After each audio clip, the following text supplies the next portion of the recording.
Hey everyone, this is Jack from the Cardboard Herald, and today we're going to give you 5 quick tips that anyone can employ in order to up your game when it comes to 5 tribes. So my first tip in this game is when you are bidding for who is going to go in what turn order, only bid if there's something that you absolutely can't pass on. Taking that 0 is going to save you a huge amount of money, and more often than not, paying $3, $5, or $8 in order to get a skookum spot is just going to end up canceling any sort of advantage that would have given you. One of the great things about 5 tribes is that if you can really attune yourself to what possibilities are on the board, you can usually find a pretty good move no matter what turn order you're going to go in. That doesn't mean to disregard the ability to bid to go first.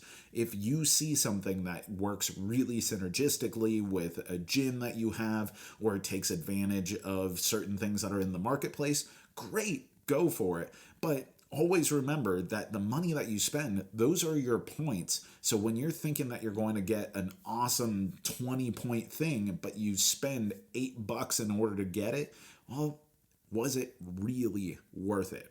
Second, know your patterns. This is an incredibly imperative thing for you to succeed in playing 5 tribes really well.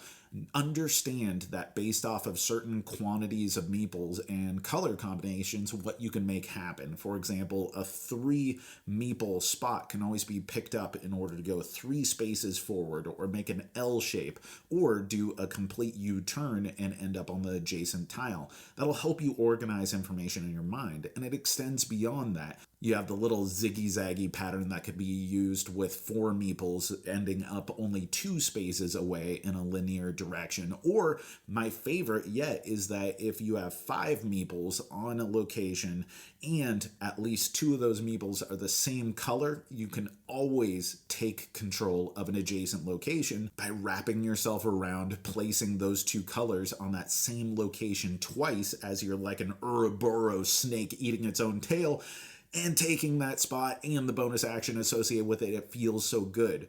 But if you can understand what the inherent possibilities are of certain counts of meeples, then you're going to be able to see the possibilities on the board so much better. Number 3, most spots aren't really worth cameling if you can't take advantage of the location bonus. There are 3 primary factors that play into all of your points in the game: the camels going onto locations on the board, the combination of meeple colors, as well as the actions that are presented by the spot that you activate.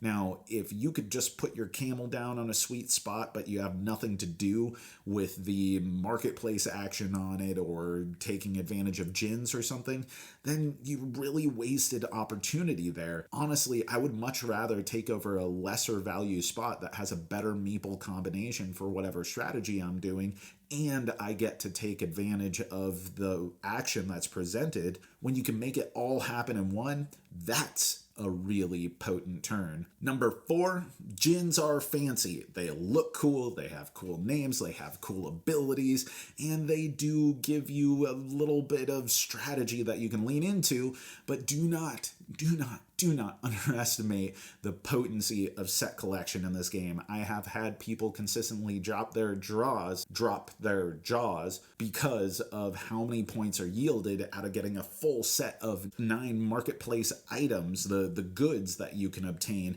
let alone if you can get a set of 9 and like a set of 5 or something. People are like, oh, my 3 Djinns are going to give me a bunch of points. Well, that ain't nothing compared to the points that you end up yielding from having a full marketplace. Number 5 kind of goes in the opposite direction of that. Djinns are awesome, especially if you can get 1 or 2 Djinns that kind of emphasize a strategy that you can work towards. If you're already doing set collection, then prioritize. Get a Djinn that is going to take advantage of set collection or empower you to do that easier.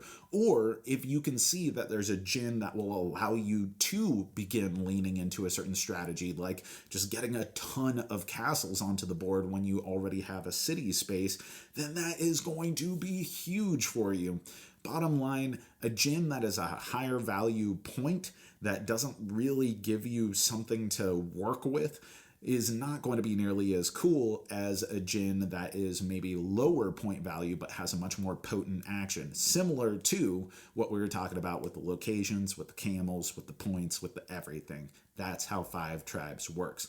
And if you employ these 5 tips, then I bet you're going to see an increase in your likelihood of victory when it comes to 5 tribes. But these aren't only 5 tips. Let me know, what are your own tips? If you are a 5 tribe master, what are the tips that you would give to anyone their first time playing or their 10th time playing? And if you want to see more of these videos, let us know. What games do you want to see? As always, thank you so much for watching. I've been Jack for the Cardboard Herald.